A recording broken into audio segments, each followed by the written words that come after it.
Hold on a second, are we really supposed to believe that Logan Paul, the social media influencer turned part-time wrestler, has any legitimate right to call out Brock Lesnar and the Vision like he's some kind of disrespected veteran who's earned his stripes in this business? Because what went down on Monday Night Raw wasn't just shocking, it was absolutely ridiculous in ways that nobody is talking about, and honestly, if you think Logan Paul is the victim in this situation, then you've completely missed what's actually happening here, and you need to wake up to the reality of how WWE is manipulating your emotions and playing you like a fiddle. Before we get into this absolute dumpster fire of a segment, I need you to drop a comment right now telling me whose side you're on, Team Logan Paul or Team Brock and the Vision, because this is about to get extremely controversial, and I guarantee by the end of this video you're going to have strong opinions that you'll want to share with everyone. Smash that subscribe button and turn on notifications, because we're diving deep into one of the most talked about and frankly most infuriating segments of the entire week, and I'm not holding back on any of my thoughts about this absolute circus that WWE is trying to pass off as legitimate professional wrestling storytelling.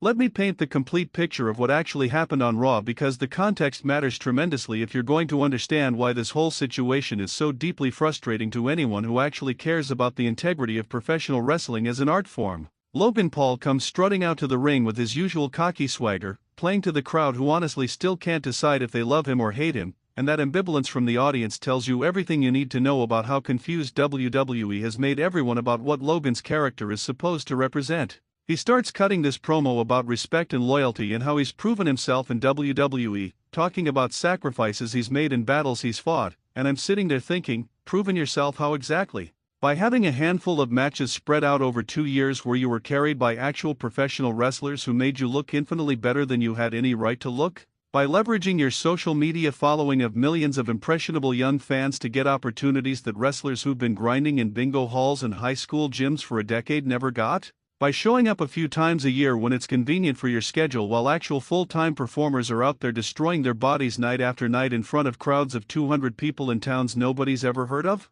Logan starts talking about how he thought he had found real allies in Brock Lesnar and the Vision, how he believed they were building something special together, some kind of dominant faction that was going to take over WWE and change the landscape of professional wrestling forever. He's going on and on about trust and brotherhood and having each other's backs through thick and thin, using all these buzzwords that sound important but ring completely hollow when you remember that Logan Paul is someone who built his fame on pranking people and filming controversial content for YouTube clicks. Then he shows footage from a few weeks ago where it looked like there was some kind of alliance forming between Logan, Brock, and members of the Vision stable, with shots of them standing together backstage, maybe some fist bumps or knowing looks exchanged, the typical visual shorthand that WWE uses to suggest that people are working together without actually developing the relationship in any meaningful way through actual storytelling and character development. Then we get to the actual betrayal that Logan is so monumentally upset about. And this is where things get really interesting and really problematic at the same time. Apparently during a match or backstage segment that happened either earlier in the same night or possibly the previous week, the timeline is deliberately vague, which is typical WWE nonsense. Logan found himself in a vulnerable position surrounded by enemies or rivals, and he expected Brock and the Vision to come running to his aid like the loyal allies he believed them to be.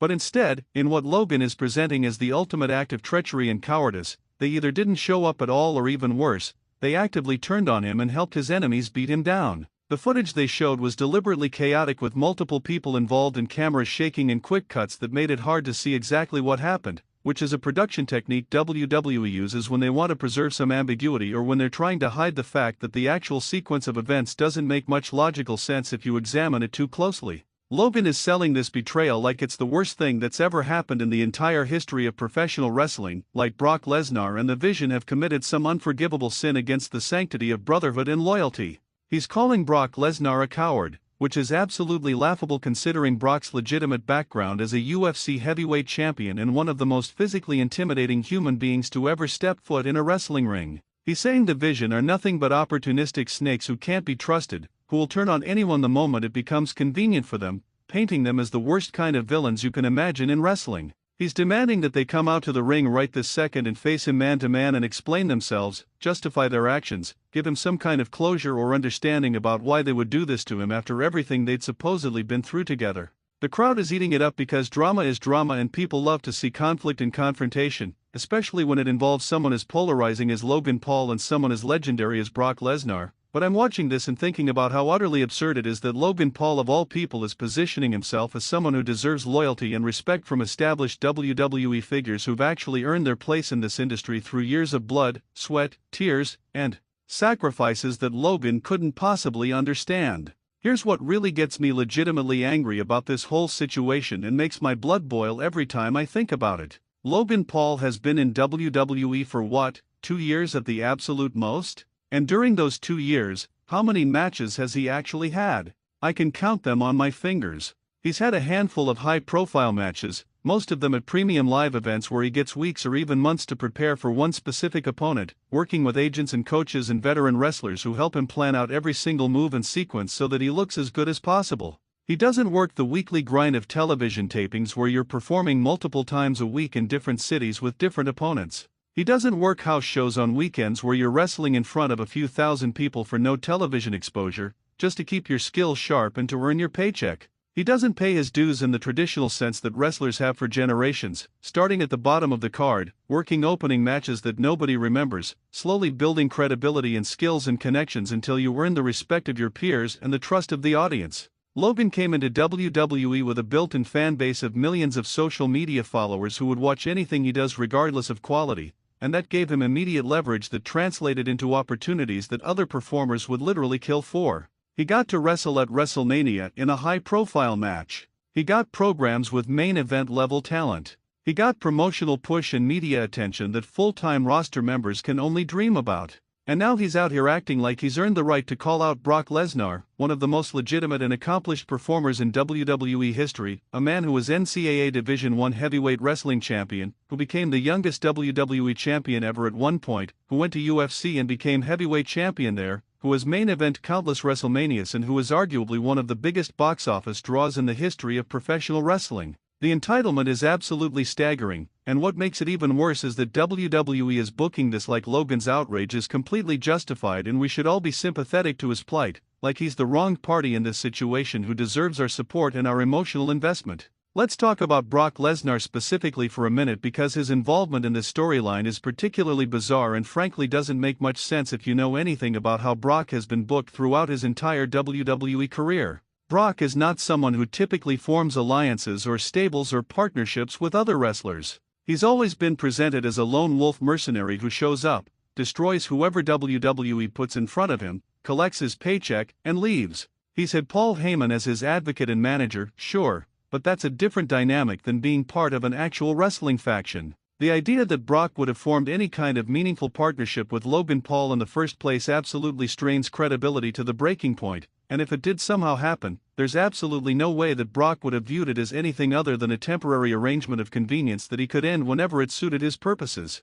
Brock Lesnar doesn't do loyalty in the traditional wrestling sense, he does what's best for Brock Lesnar, and that's been his character for decades now. So for Logan Paul to act shocked and betrayed and wounded that Brock Lesnar turned on him shows either incredible naivete about how professional wrestling works and how Brock specifically operates, or it's just lazy character writing where Logan is supposed to be this sympathetic figure who got screwed over by the big bad heels and now we're all supposed to rally behind him. Either way it absolutely doesn't work because Logan's entire persona up to this point has been the cocky outsider who thinks he's better than everyone else, who talks trash about how he's more athletic and more marketable than the full-time roster, who positions himself as above the traditional wrestling business. So suddenly playing the victim of betrayal, suddenly being the one who trusted too much and got hurt, it feels completely inconsistent with everything we've seen from his character, and that inconsistency makes it impossible to get emotionally invested in his plight because we don't really know who Logan Paul is supposed to be from week to week. The vision as a stable is also worth examining in detail here because depending on who's actually in this group and what their position is on the card, Logan calling them out could mean very different things and have very different implications for the wrestlers involved. If the vision includes established stars who've been in WWE for years, people who have name recognition and credibility in championship history, then Logan challenging them becomes this David versus Goliath story where he's punching above his weight class and setting himself up for a beating that he probably deserves and that most fans would love to see. But if the vision is comprised of newer talent who are trying to make names for themselves, younger wrestlers who are still building their characters and establishing themselves on the main roster, then this becomes even more problematic because it's Logan using his platform and his position and his outside fame to potentially bury wrestlers who don't have his social media following or his mainstream name recognition or his leverage within the company. WWE has a terrible habit of putting celebrity wrestlers over actual full-time talent in ways that hurt the long-term credibility of the roster and make it harder for regular wrestlers to be taken seriously by casual fans. We've seen it happen over and over again throughout WWE history. We've seen celebrities come in for one match or one angle, they get treated like they're just as good or even better than the professionals who do this for a living, they get the big win or the big moment, and then they leave while the full-time roster is left looking weaker and less special. This Logan Paul situation feels like it could be heading in exactly the direction where he comes out of this looking strong and dominant at the expense of people who actually dedicate their entire lives to this business, who sacrifice their bodies and their relationships and their long-term health to entertain us week after week. And that's not just frustrating, it's insulting to everyone who's ever laced up a pair of boots and stepped through those ropes with dreams of making it in professional wrestling. What really bothers me on a fundamental level is how WWE is framing this narrative like we're supposed to automatically side with Logan Paul without question. The way the segment was shot with dramatic lighting and close UPS on Logan's face, the way the announcers were reacting with shock and sympathy in their voices, the way Logan was allowed to dominate the microphone time and present his version of events without any immediate pushback or contradiction, it all suggests that WWE sees Logan as a babyface in this situation, a good guy who was wronged by the dastardly heels Brock and the Vision. But Logan Paul is not a babyface, or at least he shouldn't be given his history both inside and outside of WWE. He's someone who came into this company as an outsider with a massive ego and a sense of entitlement, who's had success through a combination of natural athleticism and being protected by veteran workers who knew exactly how to structure matches to hide his weaknesses and emphasize his strengths, and who represents everything that a lot of traditional wrestling fans actively dislike about the modern era where social media clout and follower counts matter more than years of training in wrestling, schools and paying dues on the independent circuit. The confrontation that followed Logan's call-out promo was also extremely telling in terms of how WWE views this situation and where they're planning to take this storyline. Members of the Vision eventually came out to the ring, there was a heated exchange of words with lots of pointing and shouting and aggressive body language, some shoving and chest bumping that suggested things were about to get physical, and it looks like we're building toward either a singles match between Logan and one of the Vision members or possibly some kind of multi-person match at an upcoming premium live event, maybe Survivor Series or the Royal Rumble or whatever big show WWE has coming up next on their calendar.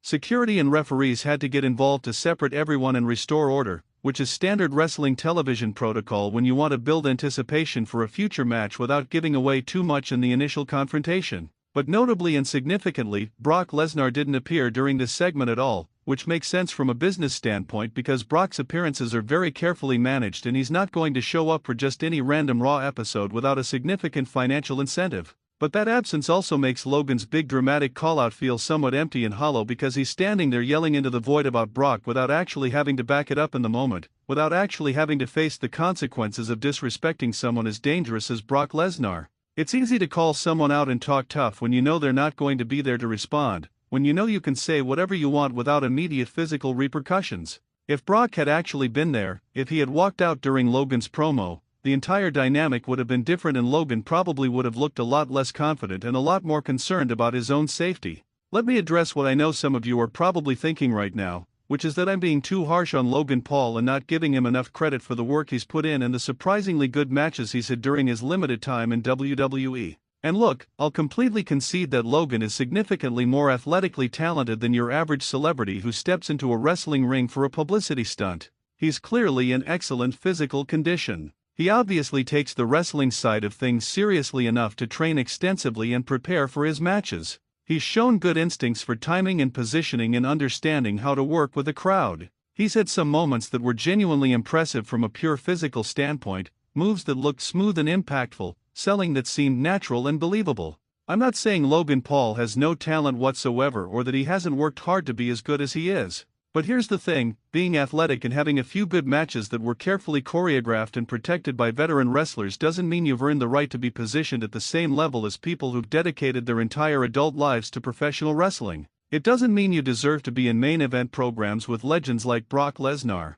It doesn't mean you should be taking television time and pay-per-view spots away from wrestlers who've spent years perfecting their craft. Logan Paul is a tourist in this business, a very talented and committed tourist perhaps, but a tourist nonetheless, someone who's visiting wrestling for a while because it's fun and profitable and gives him content for his social media channels, but who could leave at any moment if he gets bored or if a better opportunity comes along in another field. And WWE treating him like he's on the same level as their full-time roster creates this weird dissonance where nothing feels like it has real stakes or consequences because we all know Logan isn't actually committed to this business the way that full-time wrestlers are. The betrayal angle itself is also just incredibly lazy and unimaginative storytelling that we've seen done better 1,000 times before. Betrayals and heel turns and people getting screwed over by their supposed allies, these are some of the most overused tropes in the entire wrestling industry. They can work brilliantly when they're done right, when there's real emotional investment and proper character development and logical motivations that make sense. But for this particular betrayal angle to work and feel fresh and make us actually care, there needs to be some deeper motivation or some clever twist or some unexpected element that makes us understand why Brock and the Vision turned on Logan specifically. What did Logan do to deserve this? Was he becoming too arrogant or demanding? Did he disrespect them in some way? Was there a specific incident that caused the relationship to break down? Did someone manipulate the situation behind the scenes? But from what we've seen so far in this storyline, it just seems like Brock and the Vision turned on Logan because that's what heels do in wrestling. They betray people to generate heat and set up matches. There's no nuance, there's no complex reasoning, there's no moral ambiguity or interesting character work. It's just bad guys doing bad guy things to give Logan a reason to be angry and to set up matches that WWE can promote for their next premium live event. That's not compelling storytelling that makes me want to tune in next week to see what happens. That's just going through the motions and hoping that Logan's name value and Brock's legendary reputation will be enough to make people care without actually putting in the work to craft a story that resonates emotionally.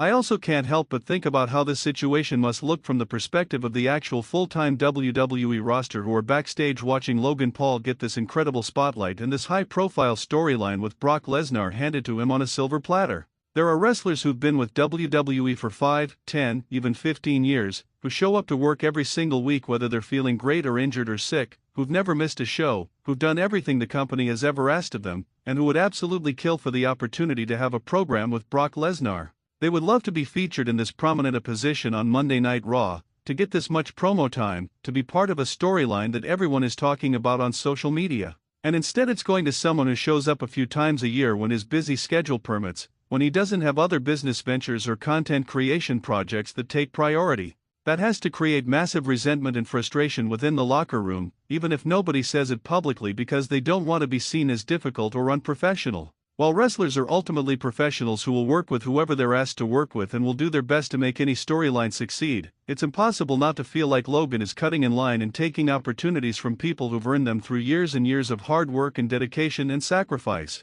It sends a message to everyone in that locker room that your years of service don't matter as much as your social media following, that being loyal to WWE and grinding week after week is less valuable than being a celebrity who can bring mainstream attention for a few months. That's a demoralizing message that can't be good for overall morale or for the long-term health of the company's roster and their relationship with their full-time performers. The fan reaction to this angle has been predictably and intensely divided, with Logan's young fan base naturally defending him and supporting him and arguing that he's earned his position through his athletic performances, while traditional wrestling fans who've been watching for decades are mostly rolling their eyes or actively rooting against him and hoping to see him get destroyed by Brock or the Vision. Social media has been absolutely full of heated debates about whether Logan deserves this push, whether the betrayal angle makes any sense given the characters involved, whether WWE is making the right call by featuring Logan so prominently, and whether anyone actually wants to see Logan Paul in high-profile matches at upcoming premium live events or if this is just WWE forcing him down our throats because they're obsessed with mainstream attention and celebrity crossovers. WWE is probably absolutely thrilled with all this controversy and debate because in their minds any engagement is good engagement. Anytime people are talking about their product and arguing about their creative decisions is a win because it means people are paying attention. But there's a crucial difference between controversy that makes people want to watch to see what happens next and controversy that makes people tune out because they're tired of celebrity wrestlers being pushed over actual talent and they'd rather spend their time watching wrestling companies that respect the art form and the performers who dedicate their lives to it. I strongly suspect this situation is more of the latter than the former, that this Logan Paul push is turning off more hardcore wrestling fans than it's attracting casual viewers, but we'll have to see how it plays out in terms of actual measurable metrics like television viewership numbers and live event attendance and merchandise sales. Looking ahead to where this storyline is presumably going, the most likely scenario based on typical WWE booking patterns is that this builds to Logan Paul facing someone from the Vision at the next premium live event, probably in a singles match or maybe a tag team match if they want to involve more people. Maybe Brock Lesnar gets physically involved somehow during that match, either costing Logan the victory or perhaps surprisingly helping him, setting up an even bigger match down the line between Logan and Brock themselves. Logan will probably win his match regardless of who he's facing because WWE seems completely committed to keeping him looking strong and dominant so that his sporadic appearances feel like big deals and special attractions, even though having him consistently beat full-time wrestlers who work the schedule year-round undermines those wrestlers and makes the whole roster look weaker and less credible in the eyes of fans. Then eventually, probably at WrestleMania or SummerSlam or another major stadium show where WWE can maximize the promotional value and mainstream media coverage, we'll get Logan Paul vs. Brock Lesnar in a match that WWE will promote as this huge dream match between a social media superstar and a legitimate combat sports legend. It'll be all over sports media and entertainment websites. Logan will promote it heavily to his millions of followers, and WWE will act like this is the most important match in wrestling history even though most hardcore fans will see it for what it really is, which is WWE capitalizing on Logan's outside fame while giving Brock another big money payday. The match itself will probably be perfectly decent from a pure execution standpoint because Brock is skilled enough and experienced enough to carry Logan through a competent performance, but it won't change the fundamental problem, which is that part-time celebrity wrestlers shouldn't be taking premium spots and main event positions from the people who carry WWE week in and week out and who've actually earned those positions through years of dedication. So where do I ultimately stand on all this after breaking down every aspect of this situation? I think Logan Paul calling out Brock Lesnar and the Vision is WWE's transparent attempt to create artificial controversy and social media buzz around someone who frankly doesn't deserve the elevated position he's been given based solely on his work within the company and his actual wrestling credentials. I think the betrayal angle is lazy and unoriginal and relies entirely on tropes we've seen a million times before without adding anything new or interesting. I think this whole situation perfectly exemplifies everything that frustrates longtime hardcore wrestling fans about modern WWE, which is the consistent prioritization of celebrity appearances and mainstream media attention and viral social media moments over long-term storytelling and character development and the proper cultivation and development of their full-time roster who are the foundation of the entire company. Logan Paul is talented, I absolutely won't deny that basic fact. The guy is a legitimate athlete who's worked hard to be as competent in the ring as he is. But talent alone isn't enough and shouldn't be enough to justify pushing someone to the top of the card over people who've actually paid their dues the traditional way and dedicated their entire lives to this industry and this art form. Professional wrestling is built on a foundation of respect and tradition and the understanding that you earn your position through hard work and perseverance and proving yourself night after night in front of audiences who can smell fake effort from a mile away. Logan Paul represents a shortcut around all of that, a way to skip to the front of the line based on outside fame rather than wrestling merit, and embracing that approach sets a dangerous precedent for the future of the business. If you've somehow stuck with me through this entire lengthy video and listened to all my thoughts and opinions on this frustrating situation, I genuinely appreciate your time and attention and I hope you found this breakdown valuable and thought-provoking. Drop a comment below telling me if you agree with my perspective or if you think I'm being unfairly harsh on Logan Paul and not giving him enough credit for what he's accomplished in his limited time in WWE. Let me know if you're actually excited to see where this storyline goes or if you're as frustrated as I am with celebrity wrestlers taking spots from full-time talent. Make sure you're subscribed to the channel with that notification bell turned on because I'll absolutely be following this angle as it develops week by week and giving you my completely unfiltered thoughts on where it goes and how it ultimately plays out. Thanks so much for watching this deep dive into one of wrestling's most controversial current storylines, and I'll see you in the next video where we'll undoubtedly have even more WWE nonsense to discuss and dissect.